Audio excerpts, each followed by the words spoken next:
Puede ser cualquier pecado. Puede ser pequeño como puede ser grande, negro o gris o despreciable o aceptable. Para el hombre, grave o inocente, dañino o inofensivo. El punto a tener en cuenta es: un hermano cristiano puede ser sorprendido por el pecado. La palabra sorprendido es interesante porque significa ser tomado por adelantado o por sorpresa o en forma inesperada, ¿ya? Una forma inesperada. Cuando usted sorprende a un hermano,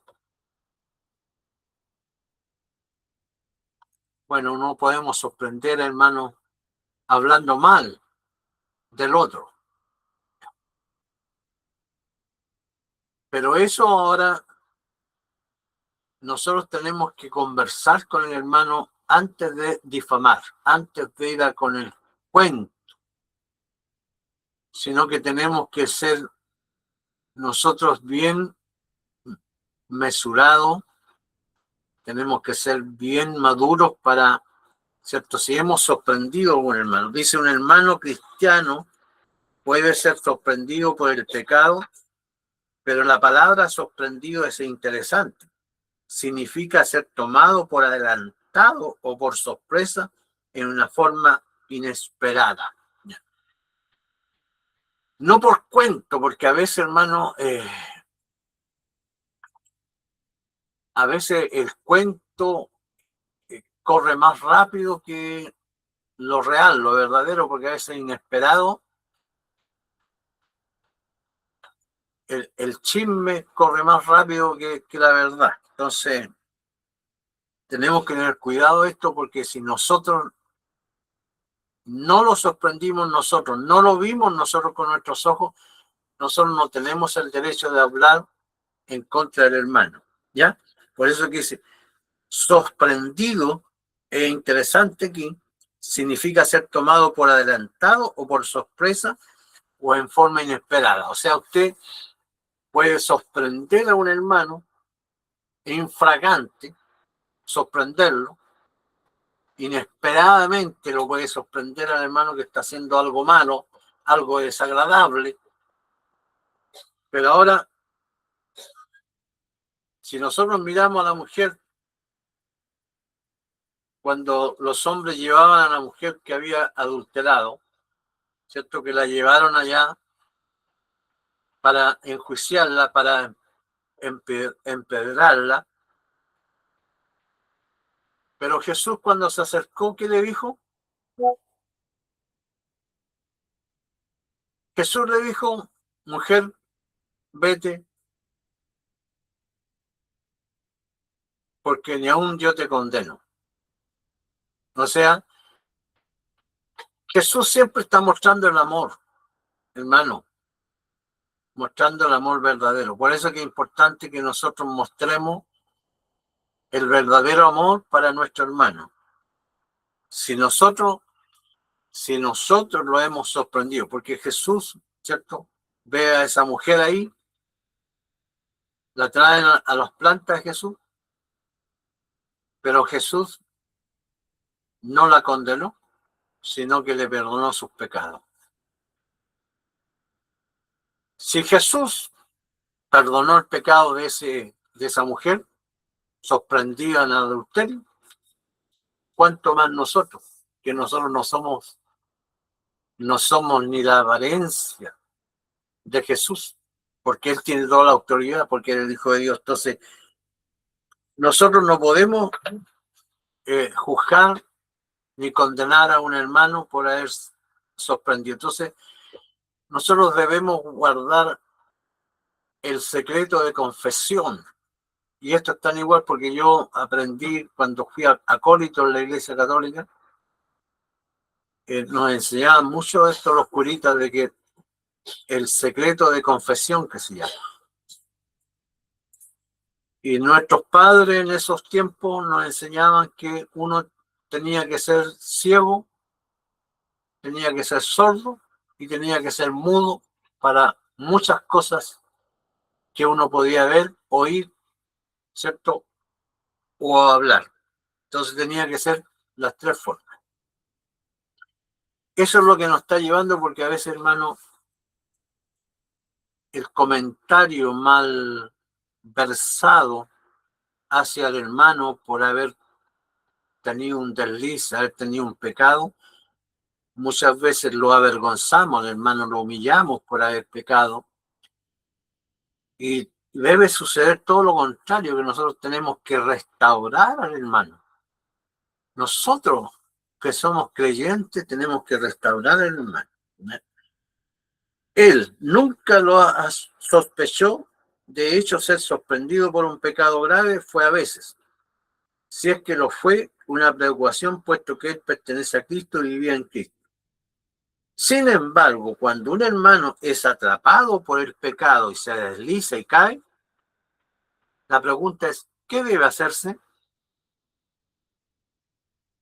¿Ya? Sin embargo, cuando un hermano es atrapado por el pecado y se desliza y cae, la pregunta es, ¿qué se debe hacer?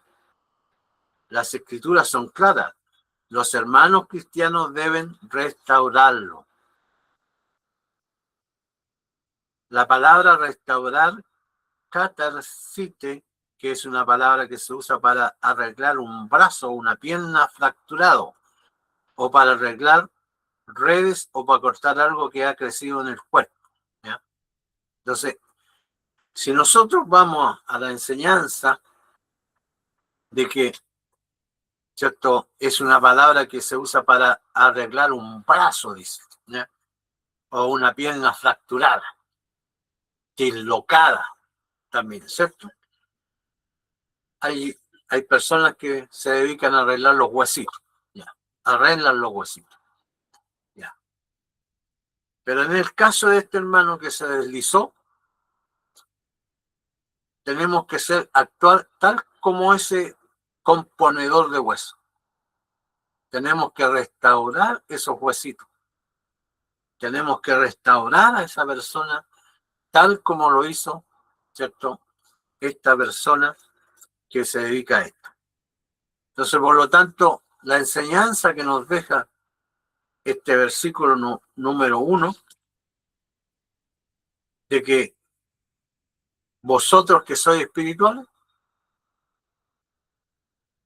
hay que restaurar al hermano. Dice aquí, los creyentes han de ayudar al hermano a volverlo a la senda correcta, corregirlo. Aquí también hay una cosa, que también se puede corregir al hermano. Pero ¿cómo vamos a ir a corregir a un hermano? Con espíritu de mansedumbre, con espíritu de paz, con espíritu de templanza, porque nosotros no podemos ir ¿cierto?, a corregir a un hermano, a corregirlo, si nuestra vida no concuerda con la de un creyente real, verdadero, porque si tengo yo malos frutos, si tengo un mal testimonio yo en la iglesia, ¿cómo voy a ir a corregir a otro hermano que se deslizó? ¿Ya? Por eso que tiene que haber un buen testimonio, tiene que haber un buen ejemplo para poder corregir a otro,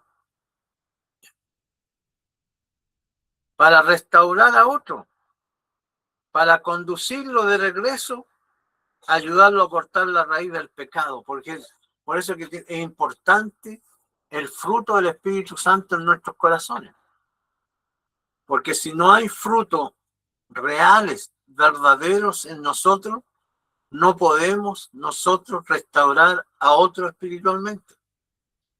¿Por qué? Porque el otro también está viendo la conducta nuestra, está viendo cómo caminamos. Entonces, por eso que la importancia del Evangelio es, ¿cierto?, tener un buen testimonio frente a sus hermanos y frente al público, frente, ¿cierto?, a la gente que nos conoce.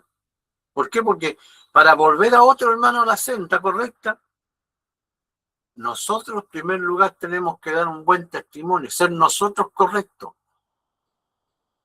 ¿Ya? Porque a veces queremos nosotros meter a otro en la senda, pero nosotros vamos con un pie fuera de la senda. Y es aquí entonces la importancia de los frutos que hemos venido estudiando, ¿cierto? Los frutos del Espíritu, el fruto del Espíritu Santo que está en nosotros, que Dios al momento de salvarnos, perdonarnos, cambiar la vida, Él coloca en nosotros ese fruto. Por lo tanto, cuando nosotros ahora estamos caminando y vemos a un hermano que se desliza y que se cae, tenemos que nosotros ir con espíritu de mansedumbre, con humildad, con gracia de Dios para poder restaurar a ese hermano. Ir con la verdad. O sea, si usted quiere restaurar a un hermano caído, corregir a un hermano, demuéstrele primero que usted es un convertido, que usted es un creyente verdadero, que su vida es una vida santa, que es una vida que usted se ha consagrado al servicio de Dios. Por lo tanto, usted tiene que ser un verdadero hijo de Dios, un creyente verdadero que demuestra con hechos reales, porque el Evangelio se predica con hechos reales, no solamente de palabra, ¿ya? Sin embargo, dice, hay una forma correcta y hay una incorrecta para ayudar al hermano caído. Y este es el punto que se acentúa y que es desesperadamente necesitado por los creyentes y la iglesia. Todos los creyentes son meros hombres de pasiones iguales a las de los otros hombres.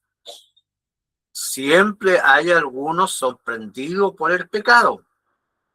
Esto, por supuesto, significa que necesitamos estar constantemente alerta y disponible para los hermanos caídos. Pero nuevamente la forma en que abordamos a un hermano caído es de gran importancia.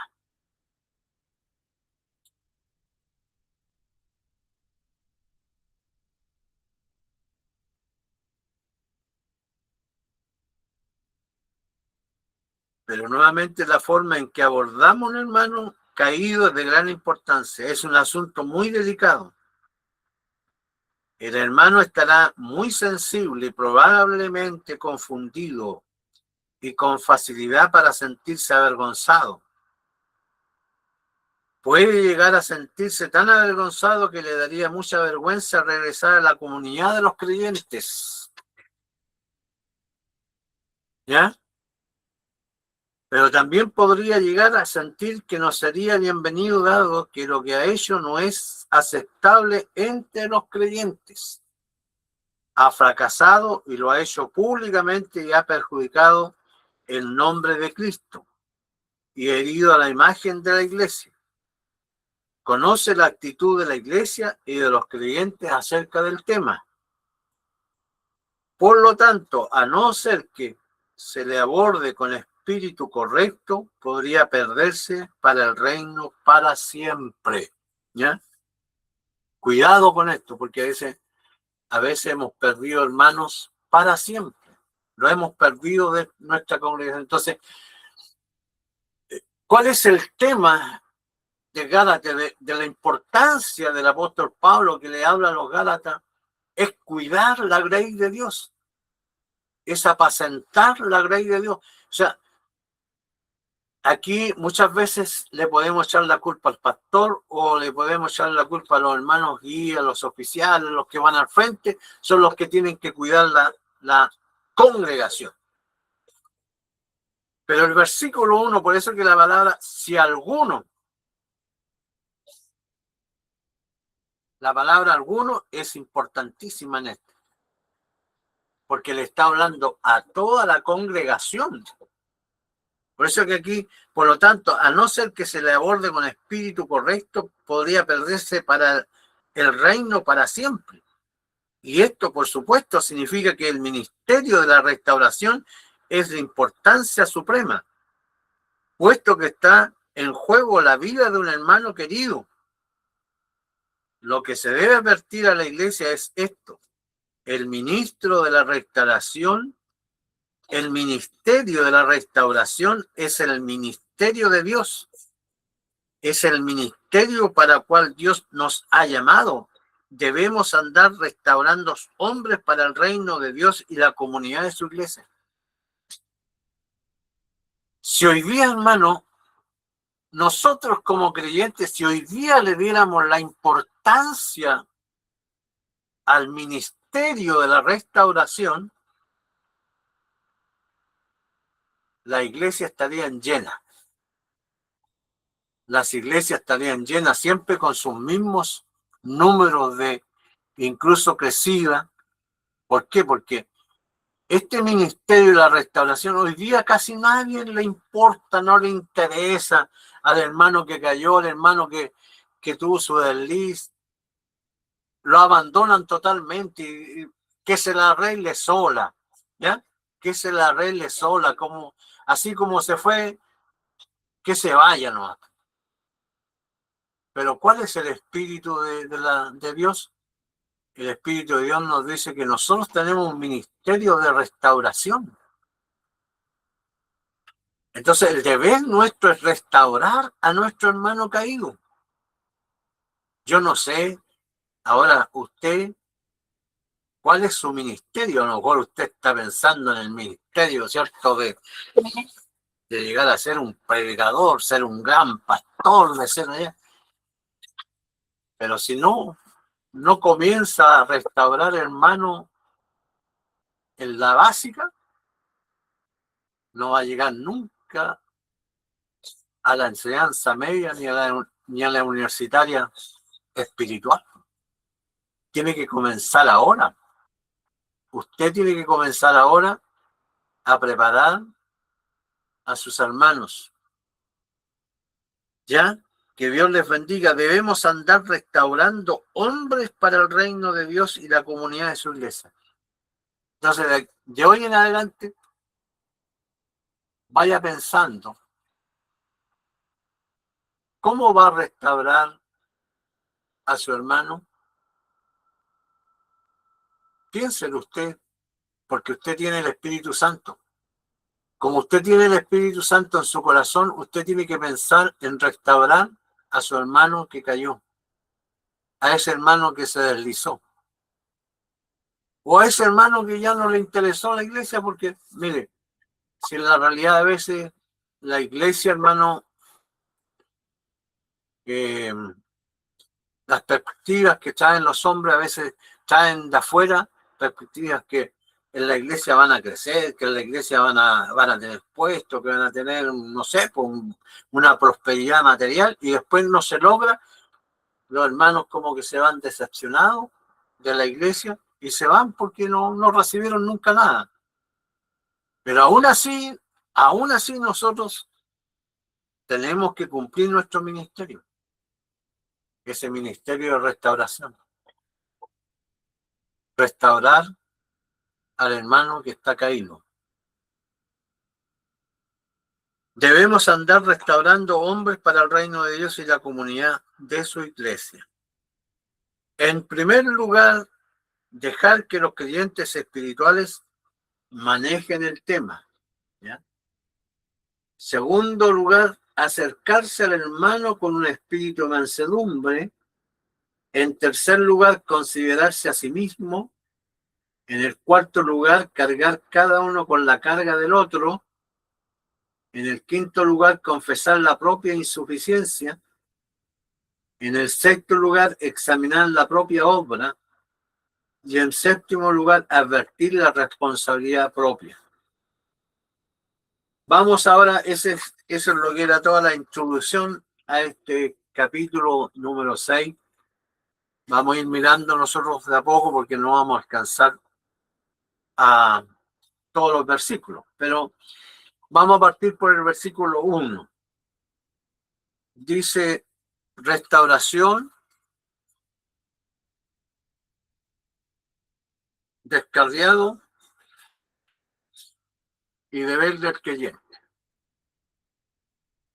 En primer lugar, hay que dejar que los creyentes espirituales manejen a los hermanos pecadores.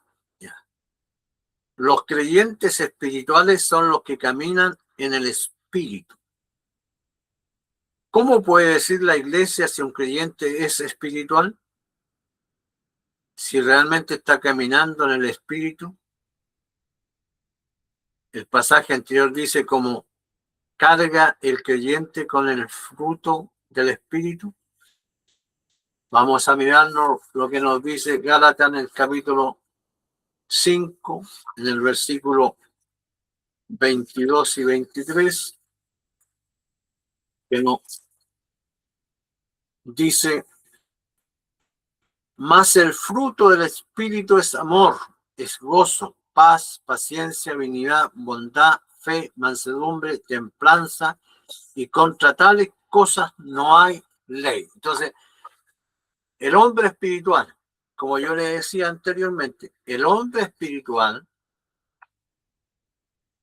dice, ¿cómo puede decir la iglesia si un creyente es espiritual? ¿Cómo se puede clasificar o cómo se puede evaluar? Porque aquí se evalúa a un creyente espiritual, pero es por el fruto. Entonces, el creyente espiritual tiene amor, tiene gozo, tiene paz, tiene paciencia, tiene dignidad, bondad, fe, mansedumbre, templanza. O sea, el hombre espiritual, el hombre espiritual no es el que danza, no es el que habla lengua, no es el creyente que salta y corre en la iglesia, no es el espiritual ese, ¿ya? No es el predicador que grita más fuerte que el otro, no es el espiritual. El espiritual es el hombre que tiene amor verdadero, que tiene gozo, que tiene paz, que tiene paciencia, que tiene dignidad, que tiene bondad, que tiene fe, que tiene mansedumbre, que es templado el hombre, ¿ya? El hombre templado. Que Dios nos bendiga a nosotros, porque dice aquí la palabra del Señor que, ¿cierto? El hombre espiritual, ¿cómo puedo decir la iglesia si es un creyente es espiritual? O sea, ¿cómo puedo clasificar yo? ¿Cómo puedo yo considerar un hermano espiritual? El hombre que es manso, que es humilde. No se olvide nunca de eso, que el hombre espiritual en la iglesia, por eso que a veces la juventud siempre a veces se equivoca más que otros hermanos cuando, ¿cierto?, consideran a los hermanos que no danzan, a los viejitos que no hablan lengua, ¿cierto? Los consideran como que ya no sirven para ni una cosa, ¿ya? Pero si usted mira a los ancianos en la iglesia, ¿dónde está la sabiduría? ¿Dónde está la sabiduría? ¿En los jóvenes o en los ancianos? ¿Dónde está el nivel espiritual más alto? ¿En los jóvenes o en los ancianos? Siempre el nivel espiritual va a estar siempre más en los ancianos que en los jóvenes. Los jóvenes vienen entrando, pero ellos traen ¿cierto?, otras miras, otras perspectivas. Pero el anciano, hay muchos ancianos que ya pasaron por todo el escorio, pasaron por todas las pruebas, pasaron por todos los malos momentos en la iglesia, pero ahí se mantuvieron. ¿Por qué? ¿Por qué se mantuvieron tantos años dentro de la iglesia?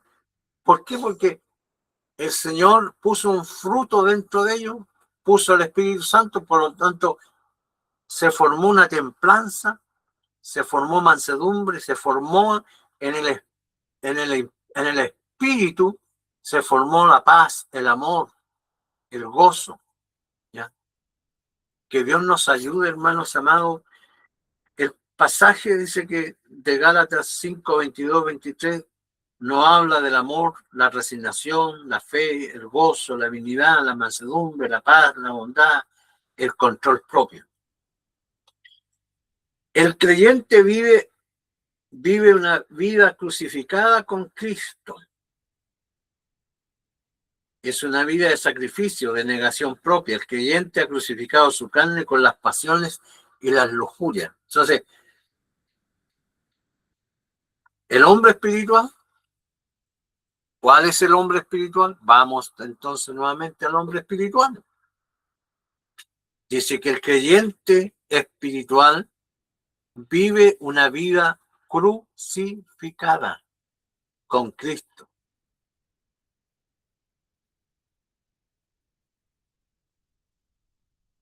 El ejemplo de tenemos nosotros la cruz de Cristo, tenemos los dos malhechores, ¿cierto? Había un malhechor no creyente, un malhechor creyente que creyó en el Señor Jesucristo, pero ahí estaban crucificados, ¿cierto? No pudieron soltarse de la cruz, ni Cristo pudo soltarse de la cruz ni bajar de la cruz porque estaba crucificado. Pero ahora, ¿por qué murió Jesús? Por mí. Entonces ahora, el creyente vive una vida crucificada con Cristo, es decir, una vida de sacrificio, de negación propia. ¿Se está negando usted, hermano? ¿Se está negando usted a sí mismo? ¿O quiere usted siempre ganar usted, prevalecer usted, ser usted mayor que otro? Porque aquí el espiritual es ese. Nosotros estamos hablando del hombre espiritual. Entonces, el hombre espiritual, ¿cómo tiene que ser? Tiene que ser un hombre de sacrificio, un hombre que se ha negado a sí mismo, que tiene su vida consagrada, que tiene su vida entregada, rendida a Dios. El creyente ha crucificado su carne con las pasiones y las lujurias. ¿Ya? El creyente ha crucificado. Veamos el versículo 24 de Gálatas 5:24. Pero los que son de Cristo han crucificado la carne con sus pasiones y deseos. El hombre espiritual ha crucificado su carne con sus paseos, sus deseos y pasiones. ¿Ya? ¿Está claro en usted lo que usted es espiritual? Yo quiero que usted, cada uno de ustedes que piense que es espiritual, demuestre con sus hechos reales que es espiritual. ¿Ya? Pero el espiritual es el hombre que se niega a sí mismo, el hombre que soporta, el hombre que va al sacrificio, ¿ya? El hombre que soporta la prueba, que soporta la disciplina, que soporta la corrección. Porque el hombre espiritual acepta la corrección. No quiere, no se deja ganar siempre, como a veces uno dice en la vida, siempre quieren ganar ellos, ¿no? ¿Ya? Que ellos tienen la verdad. No, yo no tengo la verdad. La verdad la tiene Cristo. Y tengo que yo reconocerme que la verdad la tiene Cristo, no yo. Por eso que el creyente dice, ahora, número 2, el 3 ahora. El creyente anda en el Espíritu y vive una vida que es coherente con su postura en Cristo, en Gálatas 5:25. Si vivimos por el Espíritu, andemos también por el Espíritu. El creyente anda en el Espíritu y vive una vida coherente. ¿Cómo es su vida, hermano, ante el Señor? ¿Es coherente? ¿Tiene una vida realmente coherente con lo que está predicando, con lo que usted está enseñando, con lo que usted está hablando? ¿Es coherente su vida espiritual? Porque sucede, pues, hermano, que a veces como nosotros como predicadores a veces hablamos y hablamos bonito, ¿ah? Y hablamos cosas grandes, Pero nuestra vida espiritual, ¿cómo anda? ¿Somos coherentes con lo que estamos enseñando? ¿Se refleja en nosotros la espiritualidad? Que Dios nos bendiga, nos ayude en esta noche que estamos estudiando esta palabra tan importante que es, ¿cierto?, andar ahora en esta vida espiritual. Nosotros que somos espirituales, ¿ya? A lo mejor usted se cree a lo mejor espiritual, a lo mejor se cree nomás espiritual, pero en el fondo a lo mejor no es espiritual, porque si usted se analiza conforme a esta palabra, conforme a lo que está dando la enseñanza, espiritualmente a lo mejor no cuadramos con la palabra, no cuadramos con el testimonio, no estamos cuadrando con lo que estamos enseñando a otros, ¿ya? Enseñamos, sí, es bonito enseñar, es bonito predicar, es bonito, ¿cierto?, estar enseñando, pero ahora los cuadramos nosotros. ¿Realmente mi vida se cuadra con lo que yo estoy diciendo? ¿Se cuadra usted con lo que usted está diciendo? Que Dios nos bendiga, nos ayude. El cuarto tema. El creyente camina libre de super espiritualidad y envidia, de orgullo, de celo, de arrogancia y de egoísmo. El creyente camina libre de super espiritualidad. La lección pasada vimos el tema de la super espiritualidad. El super espiritual es el que las tiene todas. Dice, yo lo tengo, pero tú no tienes nada. ¿Ya? Yo soy y tú no soy nada. Ese es el super espiritual, que en la iglesia se cree mayor que todo, pero a veces no tiene nada. Por eso que tenemos que tener cuidado nosotros con nuestro caminar en la vida espiritual, de, ¿cierto?, predicar, pero predicar la palabra con verdad. O sea, tiene que haber un testimonio detrás de nosotros potente, poderoso. Mire, yo a veces examino y pienso, porque la palabra, ¿por qué no está llegando la palabra a la profundidad del corazón de los hermanos? Hay una falla bastante grande en nosotros los predicadores, porque hoy día la palabra, nosotros no tenemos el poder de impactar con la palabra. La palabra no llega a la profundidad del corazón del creyente. ¿Por qué? Porque nosotros no hemos buscado la presencia genuina de Dios en nuestros corazones. O sea, nuestro caminar espiritual no es el agradable, no es el correcto delante de Dios. Entonces, claro, los creemos sobre espirituales, ¿ya?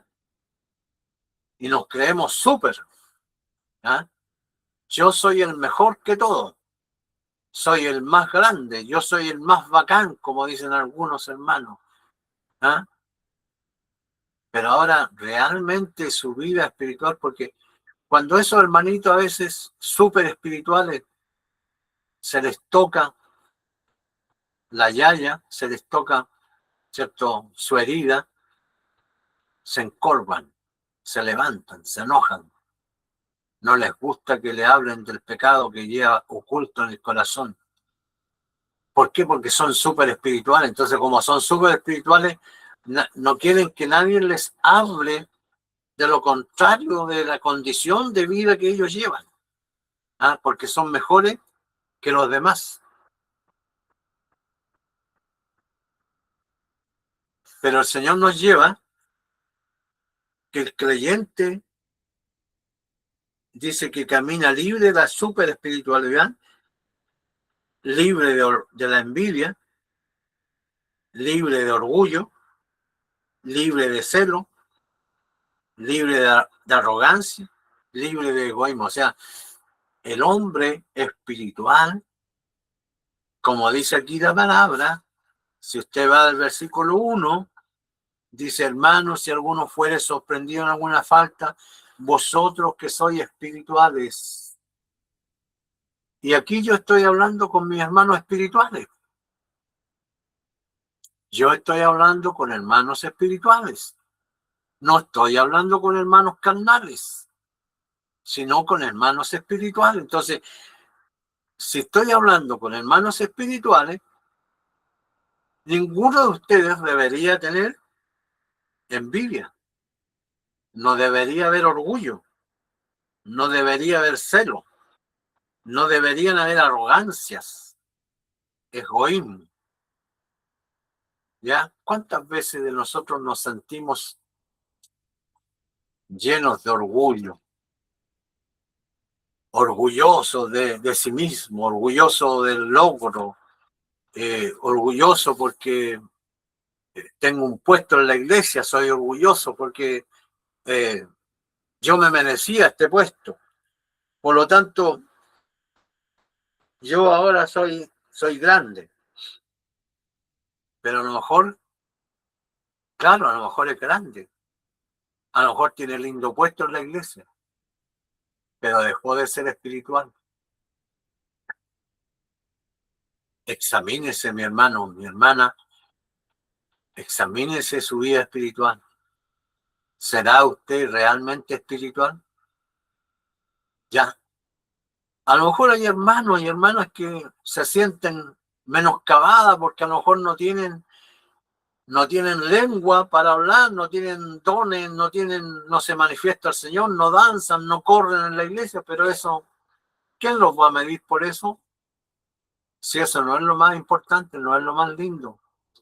Lo más lindo es ser manso, ser humilde, ser honesto, ser con dominio propio, no ser egoísta, no ser arrogante. ¿Cuándo ser arrogante?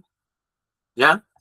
Arrogante, cuando esos hermanos medio cachiporra que uno dice en la forma vulgar, que son arrogantes, oh, cierto, que ellos son el número uno y siguen siendo el número uno, pero hermanos, téngalo presente usted, téngalo presente que esos hermanos que se creen ser superiores a otros, no tienen nada de espiritual, no son hombres espirituales, no son hombres mansos, no son hombres humildes, pero dice la palabra que nosotros que somos espirituales estamos llamados a este ministerio de la restauración. Nosotros tenemos que restaurar al caído. Si usted conoce a algún hermano que ha caído, conoce a algún hermano que se ha deslizado, ¿qué es lo que ha hecho usted por el hermano que se ha caído, que se ha deslizado? ¿Lo aborrece más? ¿Se olvida de él? ¿Lo desprecia en la calle? No, no, mi hermano, si usted es espiritual, si usted es lleno del Espíritu, vaya con mansedumbre, vaya con humildad para que ese hermano sea restaurado en la vida espiritual. ¿Ya? Que Dios le bendiga, Dios les ayude. Seguimos nosotros entonces con el versículo 1. Descarriado y restauración. Restauración. En segundo lugar, acérquese al hermano con un espíritu de mansedumbre. ¿Con cuánta frecuencia se necesita esto? Con demasiada frecuencia lo que se expresa es un espíritu de, ¿cierto? O sea, con demasiada frecuencia lo que se expresa es un espíritu, mire. Allá no está hablando de la mansedumbre, pero ¿cómo actuamos? Actuamos con dureza, actuamos con crítica, actuamos con reprobación, actuamos con indiferencia, actuamos con censura, actuamos con la superespiritualidad, actuamos con rudeza con el hermano decaído, con el rumor, rechazamos al hermano, calumniamos al hermano, ostracismo, o sea, el ostracismo es cuando lo cerramos, no le damos esa libertad, por eso que se expresa en nuestro corazón. Ahora, ¿cuál es la espiritualidad nuestra? ¿Cuál es la espiritualidad nuestra entonces si nos colocamos como ostra y nos cerramos hacia algún hermano, lo rechazamos, calumniamos al hermano, tenga cuidado, mi hermana, mi hermano, no vaya a ser que usted se crea espiritual dentro de la iglesia y está calumniando. ¿Cómo está tratando a su hermano? ¿Lo trata con dureza? ¿Lo trata con crítica? ¿Lo está reprobando usted? ¿O es indiferente? Si la palabra dice que nosotros tenemos que tener paz, que tenemos que tener templanza, que tenemos que tener mansedumbre, que tenemos que tener gozo, y si estas cosas están en nosotros, nos debiéramos tratar duro a una persona. Dura es la palabra, claro, es dura la palabra, pero cuando la palabra enrostra el pecado de nosotros, puede que es dura, pero nosotros tenemos que ir con mansedumbre. Pero la palabra es la que a veces es la que produce en nosotros ese raspor ahí, porque la palabra tiene que terminar dentro de nosotros para poder darnos el arrepentimiento en nuestra vida. ¿Ya? Y aquí es donde estamos fallando, po. Fallamos nosotros como creyentes espirituales. Ahora, si usted, mi hermano, en esta noche, usted se cree un hombre espiritual, se cree un hombre grande en el Señor, hay que probarlo si es que tiene mansedumbre, si es que es humilde. Examínese hacia adentro. ¿Cómo está actuando usted? ¿Actúa con mansedumbre? ¿Actúa con humildad frente a su hermano? ¿Está preocupado de su hermano? Que Dios le bendiga. Esta forma de abordar, por supuesto, no tiene nada que ver con restaurar a un hermano. Se parece más tratar de doblegarlo, disminuirlo o destruirlo. Y la gran tragedia es que la obliga a acercarse cada vez, una vez más. Y la gran tragedia es que lo obliga a acercarse cada vez más al mundo que a la iglesia. ¿Por qué? Es por el trato nuestro, porque no sabemos tratar a esa persona. No sabemos tratar al que se ha deslizado o, o al hermanito que viene llegando. Hay hermanitos que pueden venir llegando en la vida. Ahora, ¿cómo tratamos a ese hermano? Dice aquí, aquellos que comprenden que es más sus debilidades, porque ellos también son débiles. O sea, yo le pregunto a usted, mi hermano, en esta noche, ¿usted es más fuerte que todos aquellos hermanos? ¿O también tiene momentos débiles? Nosotros, hermanos, la verdad es que nos sentimos débiles. Somos débiles en la vida espiritual. Entonces, Dios nos ayude, hermano, a formar nuestro carácter espiritual. ¿Ya? Y a lo mejor usted se hace la pregunta y bueno, ¿y cómo puedo yo entonces ser más espiritual? Mientras más se acerque más a Jesús, porque usted tiene que reflejar los frutos de Jesús, porque Jesús dijo, yo soy manso y humilde de corazón. Entonces, mientras más conocemos al Señor Jesucristo en su carácter, vamos a lograr hacer igual que Él, de manso, de humilde, sencillo. ¿Pero a través de qué? A través de la palabra del Señor.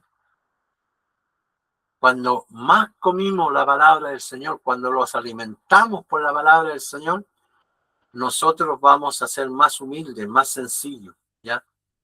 Si usted va a crecer en la vida espiritual, hermana. Sin embargo, el espíritu de rechazo no es lo que las escrituras dicen que los creyentes deben demostrar. Las escrituras dicen que hay que acercarse al hermano con mansedumbre, ser cordial, ser tierno, ser cálido, ser amoroso, ser cuidadoso.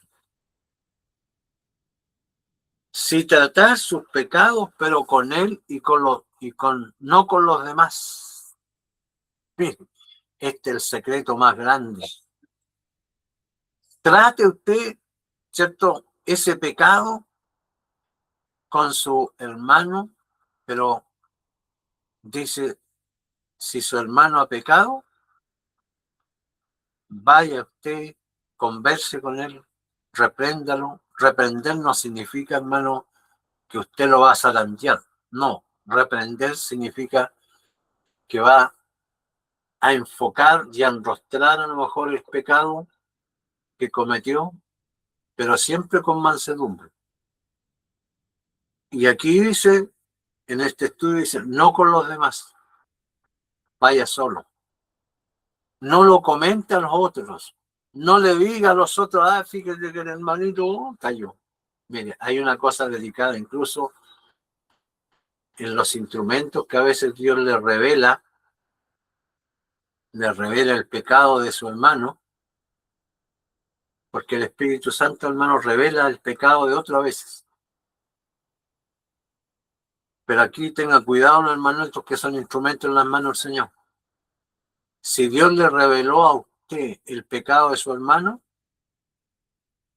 guárdelo como un secreto de confesión. No vaya a comentarlo con su hermano vecino.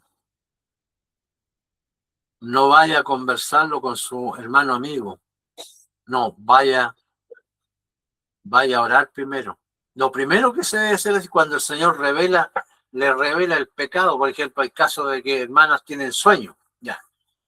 La hermana se soñó que el hermano tenía una falta, que había caído en algún pecado. Pero la hermana se desespera y se levanta en la mañana y va y le comenta a los vecinos, le comenta a los hermanos que están por ahí más cerca, que tuvo un sueño con el hermano y que el hermano cayó. Eso no corresponde en la vida espiritual. La hermana no es espiritual. Es soñadora nomás, pero no es espiritual. ¿Por qué? Porque el espiritual, ¿qué es lo que hace? Primeramente va a orar por ese hermano y le va a pedir la dirección al Señor para poder que el Señor la dirija, para poder conversar con el hermano. ¿Por qué? Porque tiene que tener una revelación, tiene que tener una profundidad, que si es verdad o no es verdad lo que el Señor le mostró por ese hermano. Supóngase, hermana o hermano, si usted es un hermano soñador, una hermana soñadora, si usted soñó, a lo mejor fue un sueño nomás. Pero si usted no oró al Señor, no pide al Señor la dirección, entonces por eso tiene que pedirle al Señor la revelación, tiene que pedirle la luz para poder ir a conversar con el hermano, con la hermana que Dios le está mostrando. Pero a veces, hermanos, hay sueños. Fíjese que el Señor le muestra a hermanos como si fuera otro, pero a veces el mensaje es para mí mismo. O sea, por eso que yo tengo que examinar el sueño. Yo tengo que examinar, usted tiene que examinar el sueño. Si Dios le está revelando algo, Dios se lo está mostrando a usted, pero es para que usted lo examine, no para que salga a comentarlo, no para que salga a divulgarlo, como dice aquí. Sí, hay que tratar el pecado, pero con él y no con los demás. Acercarse, amarlo, ir hacia él, ministrarlo, ayudarlo, demostrar preocupación y cuidado por él y por sobre todo los demás, las demás cosas. Seguir con él, abrir los brazos y darle la bienvenida. Restaurarlo en una comunidad, hágase saber que es perdonado y es perdonado por todo y aceptado por todo en forma cálida y tierna. ¿Ya? Veamos lo que nos dice Gálatas 6:4. Dice, así que cada uno someta a prueba su propia obra. Lo que le estoy diciendo, ¿cierto? entonces tendrá motivo de gloriarse solo respecto de sí mismo y no en otros. Gálatas 6:4. Hermana, hermano, así que cada uno someta a prueba su obra, su propia obra. Si usted es espiritual, someta su propia obra a prueba. Pruébese usted a sí mismo si es espiritual, ¿ya? Antes que lo prueben los otros. Porque a veces, hermano, hay que probarlos para poder saber qué es lo que hay dentro de ese corazón. Hay a veces que hay hermanos que son probados y no son capaces de soportar la prueba. ¿Ah? Se enojan, se molestan, se llenan de ira, se excusan que ellos tienen razón y que ellos tienen razón y se cierran ahí como una ostra, se cierran. Pero Dios nos bendiga a abrirnos al diálogo, a la conversación, a reconocer nuestros errores, nuestras faltas, demostrar que somos seres espirituales, ¿ya? Que somos seres espirituales. Efesios en el capítulo 4, en el versículo 1, yo, pues preso en el Señor, os ruego que andéis como es digno de la vocación con que fuisteis llamado, con toda humildad, mansedumbre, soportándonos con paciencia los unos a los otros en amor. Mire qué importante la palabra y cómo la palabra nos lleva a nosotros, hermanos. Yo pues preso en el Señor, o sea, cuando usted está preso, bueno, uno va a mirar, yo nunca he estado preso, pero, por ejemplo, si uno está en un calabozo, ¿tendrá la libertad plena de hacer lo que quiere, gritar lo que quiera, cantar lo que quiera? A lo mejor no. Por eso dice, yo pues preso en el Señor, os ruego que andéis como es digno de la vocación con que fuisteis llamado,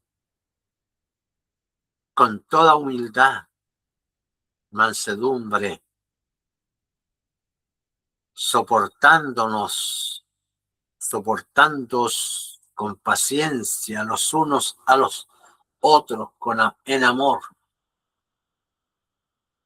soportándonos. ¿Usted soporta? ¿Usted soporta a su hermano? ¿Ama a su hermano? ¿Soporta la disciplina? ¿Soporta la corrección? ¿Es humilde para recibir la corrección? ¿Es humilde para recibir la enseñanza? ¿O usted se la sabe todas? Porque hay veces que hay hermanos que se la saben todas y no aceptan la enseñanza de otros. No aceptan que se les corrija. Pero no, la palabra me dice aquí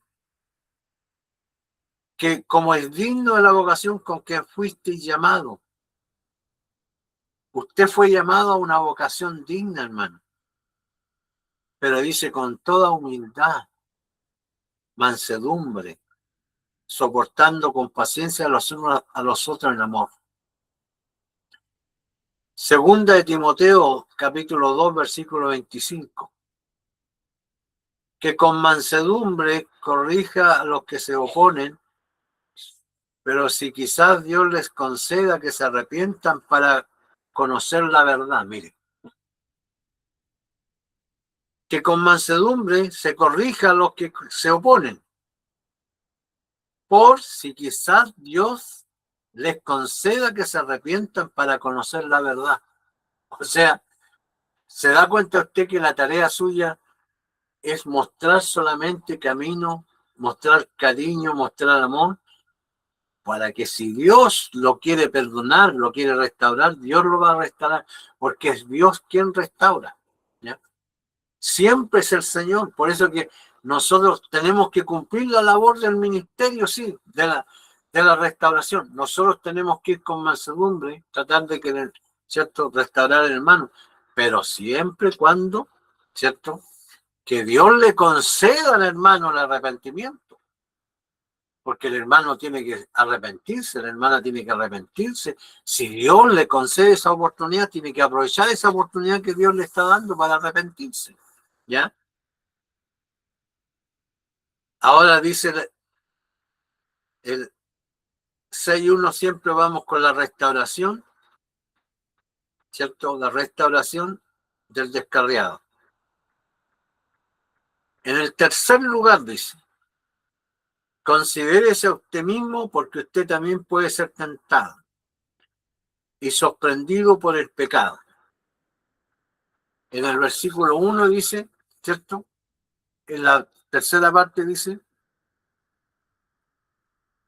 considerándote a ti mismo, no seas que también seas tentado. Esa es la tercera parte, la tercera frase que está dentro del contexto del versículo 1, ¿ya? Pero aquí se analizó la 1, la 2 y la 3, ¿cierto? Para poder llegar a considerar a usted mismo, porque usted también puede ser tentado y sorprendido por el pecado. Este es un punto crucial, puesto que todos los creyentes son tentados con todo tipo de pecado. Hay una posibilidad real de que podamos ser sorprendidos por el pecado. Por lo tanto, debemos amar, ayudar a nuestros hermanos caídos, al igual que quisiéramos ser amados y ayudados.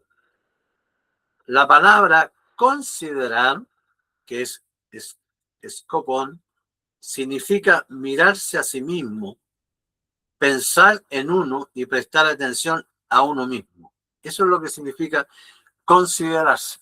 Miren la palabra. Es importante esta palabra. La palabra considerar. ¿Y qué dice el versículo 1, la parte 3? Considerándote a ti mismo. Entonces, tenemos que considerar qué significa mirarse a sí mismo, pensar en uno mismo y prestar atención a uno mismo. ¿Usted presta atención de usted mismo?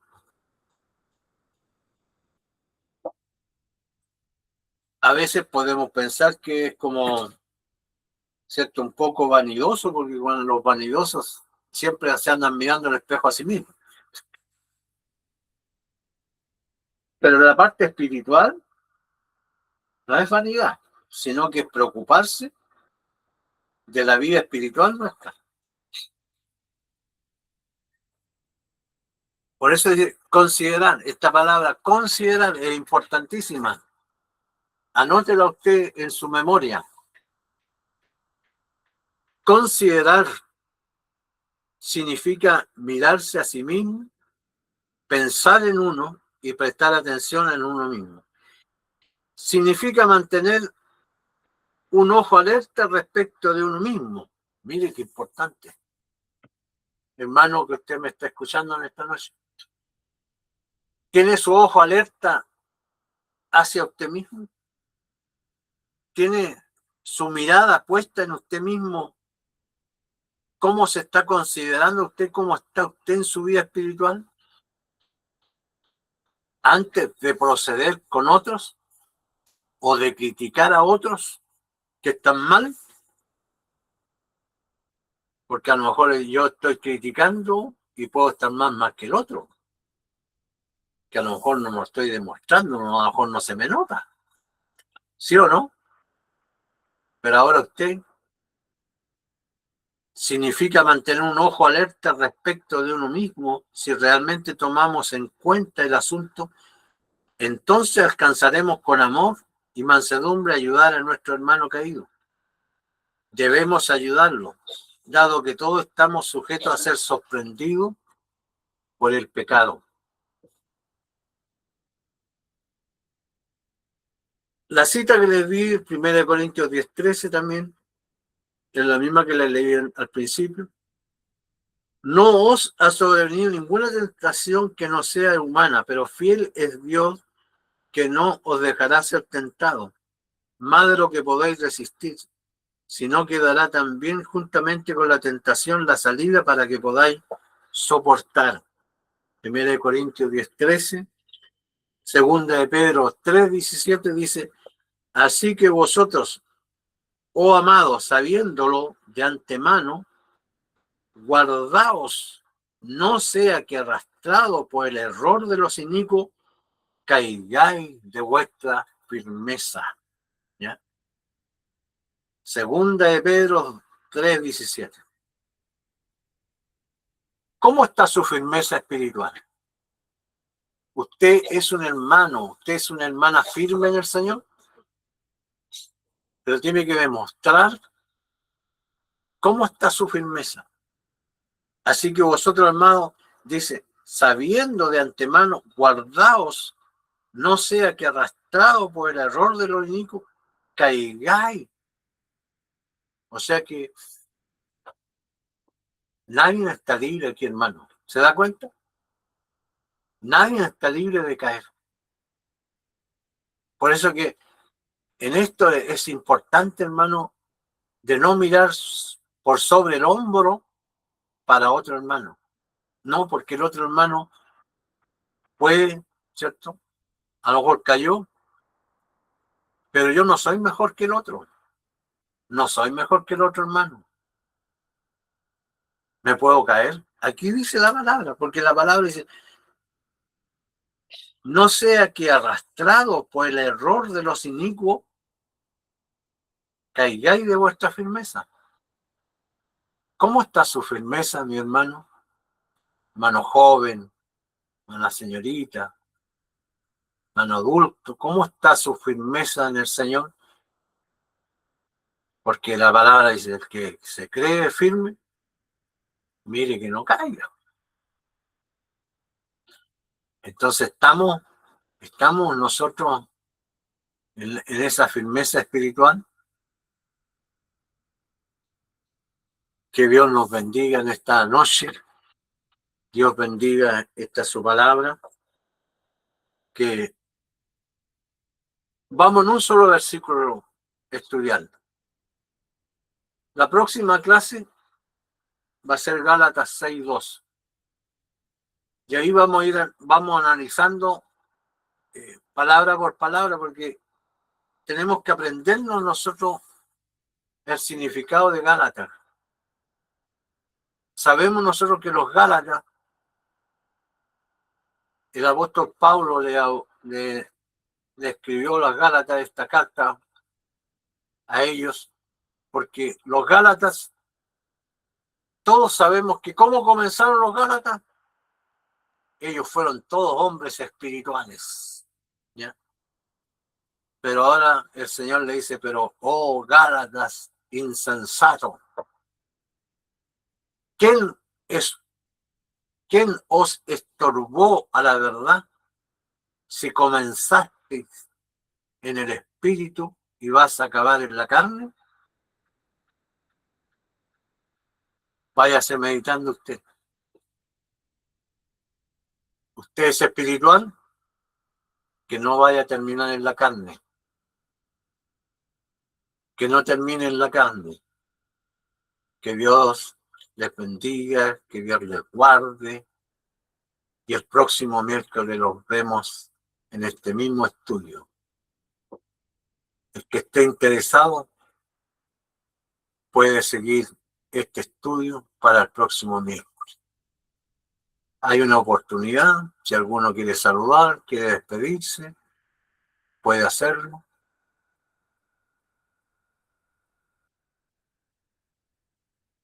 Hermano Mauricio, ¿me está escuchando?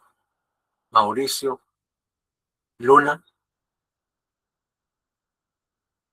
Amén, amén, mi hermano Roberto. Aquí estamos escuchando Gálatas. Ya. Gracias a Dios. Usted es de Urne, ¿cierto? Justamente. Usted nos pide la bendición entonces final de este estudio. Amén. Amén. Primeramente, mis palabras agradeciendo también por este estudio de lo que usted nos ha dado, ¿cierto? Muy agradecido de todo lo que hemos pasado. Bueno, antes de pedir la bendición, quisiera una pequeña Amén. oportunidad que usted la da. Sí, amén.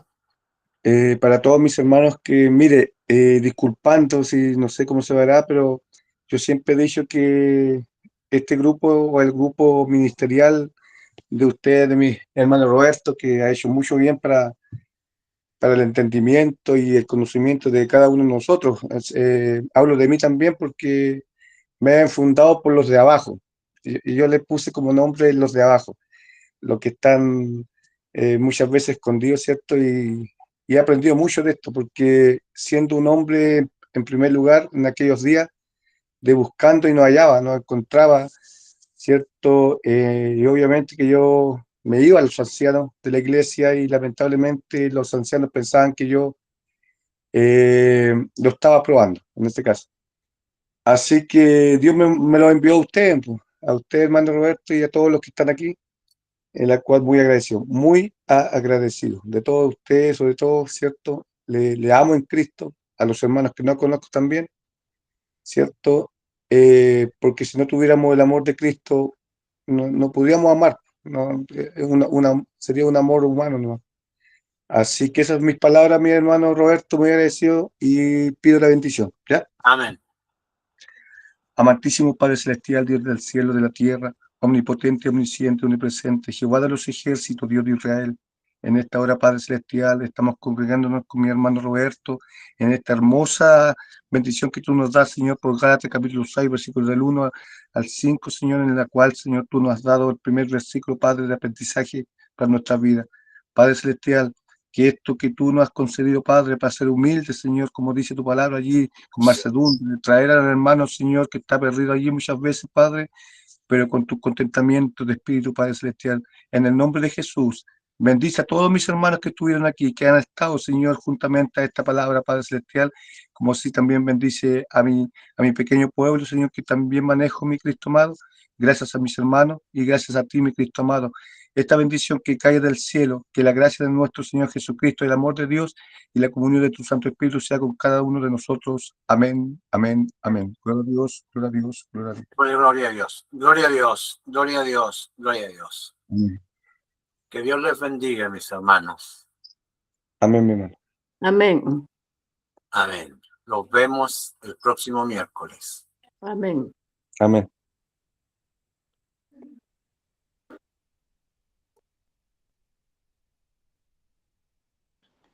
Buenas noches, hermano Roberto. Buenas noches.